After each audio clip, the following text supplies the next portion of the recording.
Hey guys, welcome back to TechMan. Today, let me show you how to use Venmo on Amazon.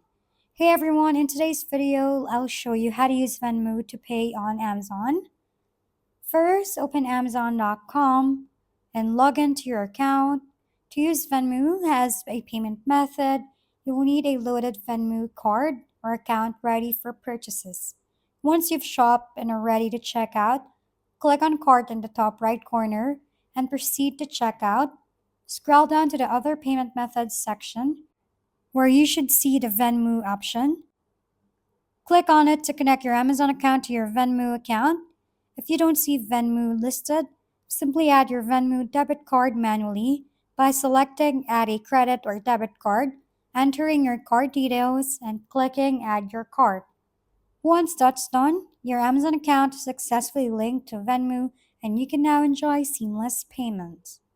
If we've been helpful, kindly give us a thumbs up and don't forget to hit the subscribe and bell button for more contents.